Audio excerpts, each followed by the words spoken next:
All right, so I'm heading to Fleet Feet for the Hoka demo. Gonna see some new shoes, and supposedly we're going to be able to run in them, so should be fun.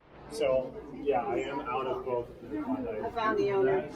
Okay. Do you want to try the mock? It's a little bit lighter weight. It has a carbon plate. So it's like binding with the carbon plate. He said these are probably worked out best. That's what you like? Yeah. I don't have samples of that, no. It's a pretty fast. Almost like So these have never been worn. Oh, wow. I do.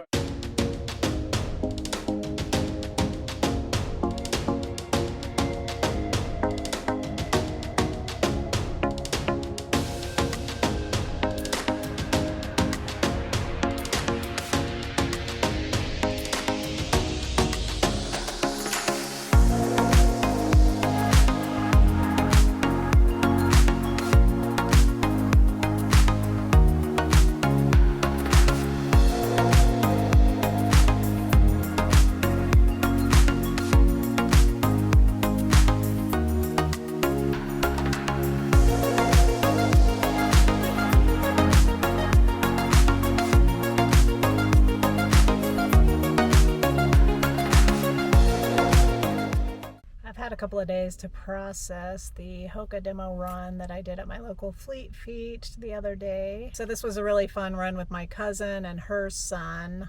It was my first time doing a demo run like that, where a shoe manufacturer actually brings a rep in and they have a bunch of different shoes and they let you pick which shoe you want to try out and run in, as long as they have your size. So they did have my size in all of the shoes, but I already had the Mach 5, so I was really interested in trying out the Clifton 9s.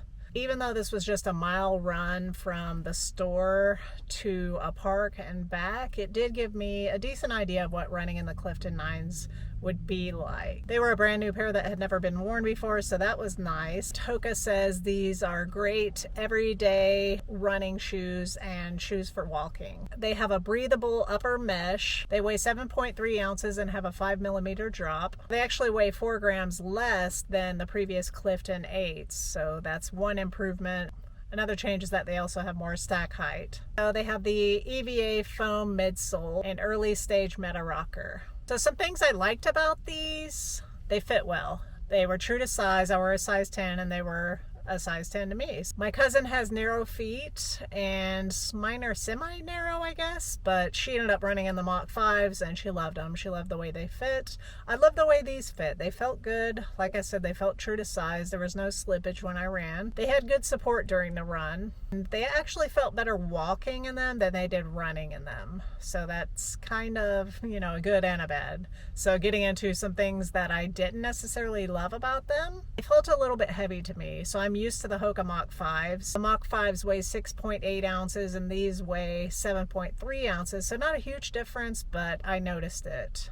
They didn't have the same spring or oomph that I'm used to from the Mach 5s. And granted, these shoes aren't meant to be like that, but it was just something that I noticed. Another thing that I didn't care for is the price. So at $145, they're actually $5 more than the Mach 5s. And finally, they felt kind of sluggish to me. So like I said, I preferred walking in them more so than running. So when we started to pick up the pace on our run, again, it was just a mile run with some walking in there to see how that went. It felt like I was doing more work to run to try to pick up the pace. In conclusion, 1 mile does not make an in-depth review, so you're not going to get anything super in-depth from me running a mile at a Hoka demo. But it did give me some insight into what running in the Clifton 9s would be like. They're not bad shoes, they're just not for me. My cousin's son, who wears the Clifton 8s all the time, he loved them. He loved running in them, he loved walking in them, and he said, this will be the next pair of shoes that he gets, albeit in black, because he doesn't like the bright neon colors, and he always wears black shoes, so you like what you like. But for me, myself, my Hokas are gonna still be the Mach 5s, and I'll also wear the other shoes that I have in my rotation. So I know there are plenty of folks who love these shoes. They're just not for me. Thanks for watching. Be sure to like and/or subscribe if you found anything useful, amusing, or even just worth a second of your time.